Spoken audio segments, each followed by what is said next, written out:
Contada. A magia dos livros em vídeo apresenta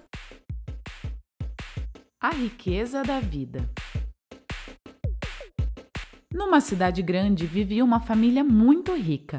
O pai era empresário, a mãe doutora e seu filho, já com 11 anos, estudava em uma das melhores escolas da cidade. Ele não parecia gostar muito de aprender e preferia passar a maior parte do tempo trancado em seu quarto, jogando videogame. No pouco tempo que conseguiam passar juntos, em família, o pai e a mãe às vezes tentavam convencer o garoto a estudar mais, fazer esportes e ser mais sociável, já que quase não tinha amigos. Mas o garoto não demonstrava nenhuma vontade, até resmungava sem dizer nada. Um dia, numa dessas tentativas de convencer o menino a sair do quarto, o garoto surtou, gritou, berrou, dizendo muitas vezes: "Eu odeio nossa vida! Odeio esse apartamento! Odeio tudo! Às vezes tenho vontade de fugir daqui!" Os pais, assustados, decidiram que era hora de mostrar ao garoto a realidade, para que soubesse dar valor às coisas boas da vida.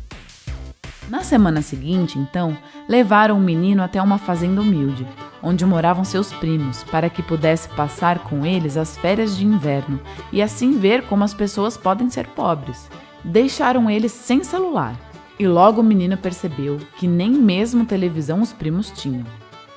No primeiro dia, o garoto ficou muito irritado com seus pais e não queria fazer nada. Mas logo seus primos o convenceram a ir nadar no rio e conhecer a Primorosa, uma grande cachoeira que caía das alturas num poço raso onde adoravam nadar. 2 semanas se passaram e os pais do menino vieram lhe buscar.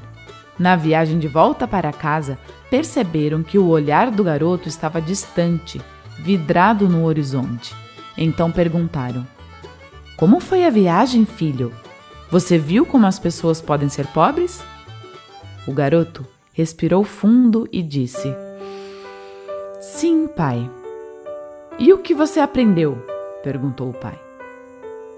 O filho então respondeu: "Eu vi que nós cuidamos de um cachorro de raça em casa e eles cuidam de 4 vira-latas. Nós temos uma piscina de água parada cheia de químicos que alcança o meio do jardim. Eles têm uma bela cachoeira que deságua num rio sem fim de água cristalina e cheio de peixinhos e outras belezas. Nós compramos luminárias importadas do Oriente para iluminar nosso jardim, enquanto eles se iluminam com as estrelas, os vagalumes e a lua todas as noites. Nosso pátio é de pedras e vai até o portão de entrada do prédio. O deles é verde e chega até o horizonte. Nós compramos toda a nossa comida e cozinhamos no micro-ondas. E eles cultivam e colhem a deles, que tem um sabor tão gostoso por ser preparado no fogão a lenha, feito de barro. Passamos muito tempo em frente à televisão, enquanto eles passam os dias ouvindo o som dos pássaros e à noite contando histórias ao redor da fogueira, escutando os sons dos grilos, cigarras, rãs e sapos. Para nos proteger, vivemos cercados por muros altos, cheios de alarmes. Eles vivem de portas abertas, protegidos pela vista dos vizinhos. Nós vivemos conectados e hipnotizados pelos celulares, fones de ouvido e televisores de tela plana, enquanto eles estão conectados à terra, ao céu, à água, às montanhas e aos animais. Você e mamãe têm que trabalhar tanto e passam tanto tempo ao celular que quase nunca nos vemos e podemos conversar. Eles têm tempo de sobra para conversar e conviver em família." Os pais ficaram impactados com a profundidade do pensamento de seu filho e, por fim, o filho acrescentou: "Obrigado, pai e mãe, por terem me ensinado quanto pobres nós somos." A felicidade é um estado interior poderoso que não depende de fatores externos, nem do que temos ou deixamos de ter, mas sim da maneira que percebemos a vida e as atitudes positivas que tomamos. E assim se acaba essa história contada.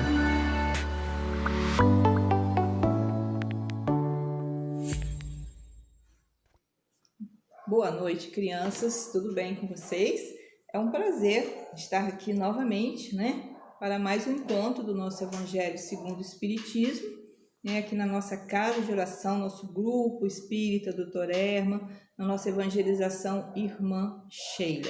Então, sejam todos muito bem-vindos, que Jesus nos abençoe, nos dê a bênção para que a gente possa iniciar o nosso trabalho, porque estudar também é trabalhar. Todos com o Evangelho, vamos pegar o Evangelho, antes da gente começar, a gente deve pegar o nosso Evangelho, a gente já sabe a sequência, porque toda semana a gente estuda e vão abrir para poder a gente ler um trechinho. Mas antes eu vou perguntar a vocês, o que vocês acharam do vídeo, que a tia colocou para vocês? Nós vamos falar sobre ele, Vocês lembram do título? Eu acho que eu lembro do título. A riqueza da vida. Então, mas hoje a gente também vai falar sobre a riqueza. No capítulo 16, não se pode servir a Deus e a Mamon, no item 8, a gente vai falar da desigualdade das riquezas. Então, vamos lá? Vamos ler um trechinho do Evangelho para que a gente possa começar a nossa aulinha, tá bom?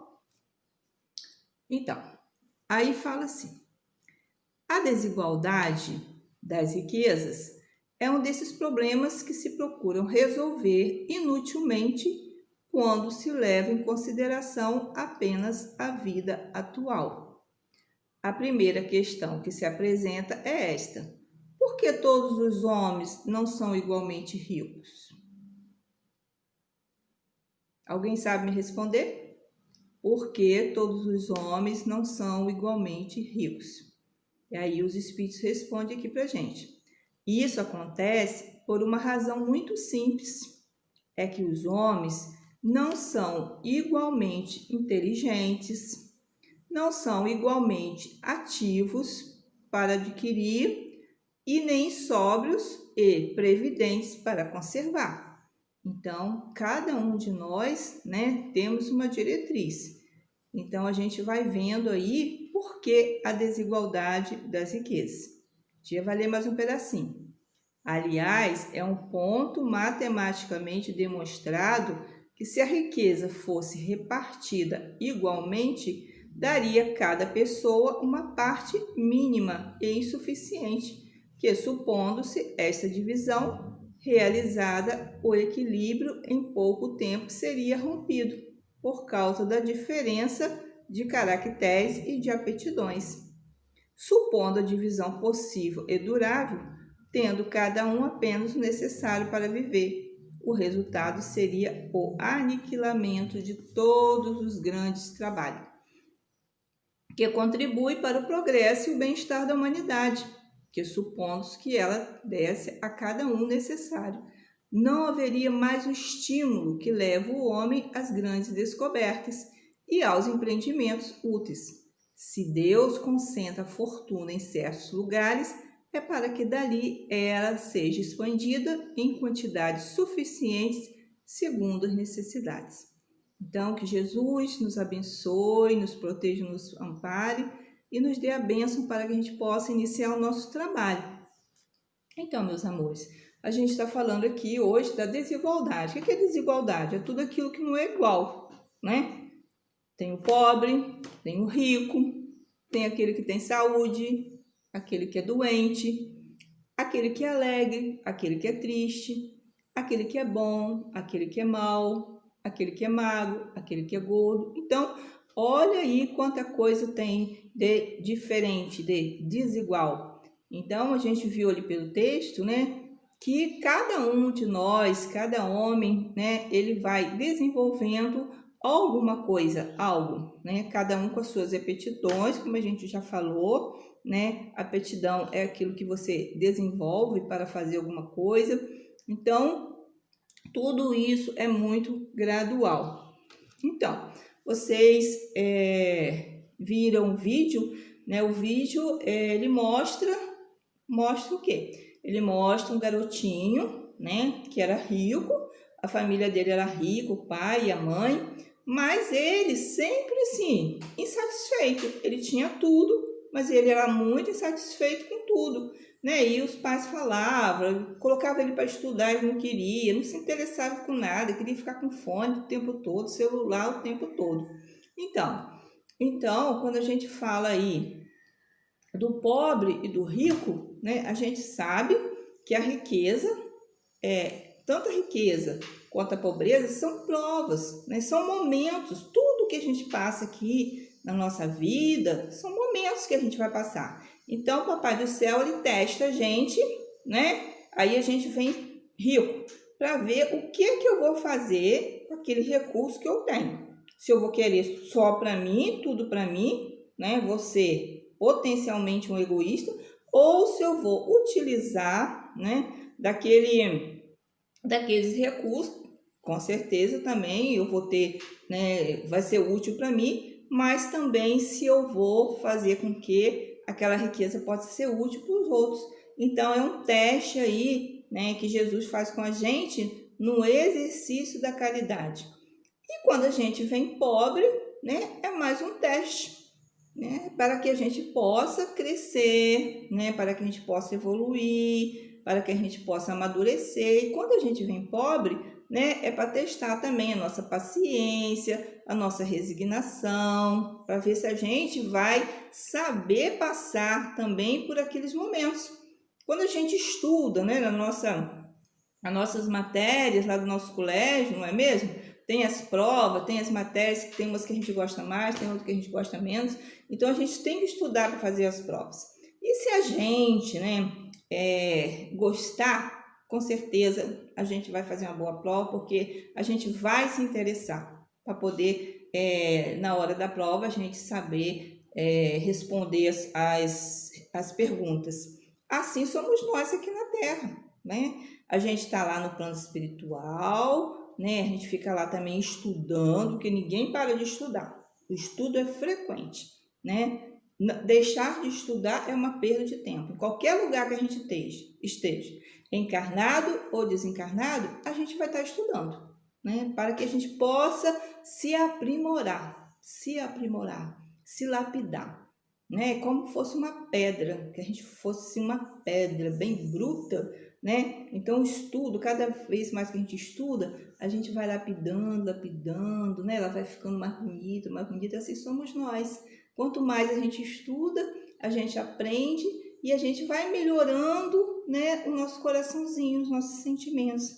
Aí eu falo assim, poxa, fulano, você era assim, melhorou. Então, tia, porque eu estudei, aprendi que ser egoísta é muito feio, que ser orgulhoso também. Então, hoje eu estou muito melhor, sei dividir os meus brinquedos, sei dividir minhas coisas. Olha que coisa boa. Então, voltando lá ao vídeo, né, aquele garotinho, ele era muito satisfeito com tudo que ele tinha. Então, um dia o pai e a mãe resolveram levá-lo para um sítio, né, que era de uns parentes, e lá também tinha umas crianças, né? O pai queria que ele aprendesse como que era uma vida de ser pobre, né, para que ele pudesse valorizar os bens que ele tinha, a riqueza que ele tinha. Então, assim ele foi. Chegando lá, ficou muito chateado, porque lá não tinha nada, nem celular, nem televisão, não tem nada. Mas à medida que o tempo foi passando e ele foi descobrindo, né, como aquela natureza, que tinha cachoeira, eles tomavam banho, né, eles brincavam no jardim, ele andava a cavalo, à noite ele acendia a fogueira para ver a lua, as estrelas. Então, tipo assim, quando o pai foi pegar, o pai perguntou para ele, e aí, meu filho, o que você observou? Você aprendeu como ser pobre? Que o pai queria que ele valorizasse o que ele tinha, né? Que ele não valorizava. E ele, muito esperto, né? Ele simplesmente falou para o pai, pai, olha só, eu aprendi muita coisa, porque lá eu observei o seguinte, que tudo lá é muito simples e natural, né? Lá na nossa casa, nós temos um cachorro de raça que a gente gasta uma porção com ele, com ração. Lá não. lá eles têm 4 cachorros vira-lata, né? Que fica ali perto deles, eles brincam. Lá eles têm, pai, na nossa casa, a gente tem uma piscina, né? Essa piscina é tratada, só gasta dinheiro, tem que botar produto. Lá não, lá é um rio, é uma cachoeira linda, linda, tem peixe, a gente nada. Então o garoto foi observando tudo de bom. Lá, pai, não tem televisão, mas tem à noite, né? Eles acendem uma fogueira e a gente brinca à noite, a gente vê as estrelas, a gente vê a lua. Aqui em casa não. Aqui em casa só precisa comprar luzes muito, um custo muito alto para poder clarear o jardim. Então, ele viu o que, esse garoto?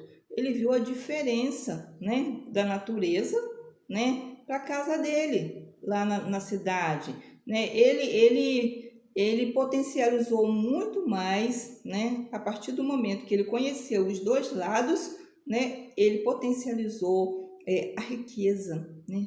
Então a gente vê quanta riqueza existe. E quando a gente fala de riqueza, a gente pensa no dinheiro. Ah, eu sou rico. Ah, desigualdade da riqueza porque tem um pobre e outro rico. A riqueza, meus amores, está em tudo, né? Está na natureza. Olha quanta riqueza que esse garoto viu naquele sítio. Coisas que lá na casa dele, por ele ser rico, ele não tinha, porque tudo lá era tipo assim, era feito, era produzido, né? A lâmpada, a piscina, o cachorro, né? Tudo era muito sofisticado. E lá no sítio não, lá era muito natural. Então olha só quanta riqueza que a gente tem. E uma riqueza maior também que a gente tem é a nossa inteligência. Porque quando a gente nasce, né, quando a gente volta para cá, a gente traz ela com a gente. E aqui, estudando e aprendendo, a gente vai desenvolvendo cada vez mais, né? E essa inteligência é que Jesus fala para a gente, para que a gente saiba usar ela. Saiba usar como? Né? Se eu sou rico, né, eu vou usar os meus recursos, né? Mais uma vez a tia falar, não é proibido ser rico, né? Não é proibido ter dinheiro, não é isso que Jesus fala pra gente. Ah, você não precisa ter nada, você vai viver no mato, assim, não é isso. Mas a gente tem que saber lidar, né, com a riqueza. Tem que saber lidar, tem que saber fazer, tem que saber dividir, tem que saber manusear todos esses recursos que a gente tem. Então, se a gente faz isso, ótimo, né? Tá tudo muito bem. Então, a gente passou na prova da caridade, né? Que é o exercício da caridade e da abnegação. Se a gente é pobre, né? Vê como pobre, miserável. E se a gente aproveitou aqueles momentos, também nós passamos por uma prova, né? Tem uma história que eu acho que até já contei para vocês, de um garoto, né, que em espírito ele estava para reencarnar, mas umas reencarnações deles anteriores, ele foi muito rico, muito rico. E ele tinha várias coisas para fazer, também não fez. Ele não aproveitou o momento, desperdiçou o dinheiro, abusou das pessoas, fez tudo de ruim.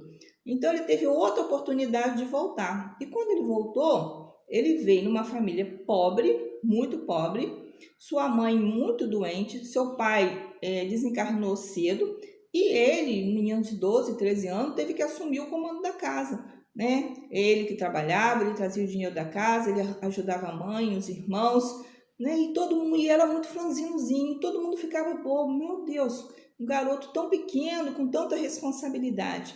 Mas ele, o nome dele era Antônio. Antônio era muito feliz, porque no íntimo ele sabia que ele estava resgatando alguma coisa que ele deixou de fazer lá. Então, dando conta ali daquela família, né, satisfeito, aceitando aquela prova. Então, o que aconteceu? Ele passou na prova.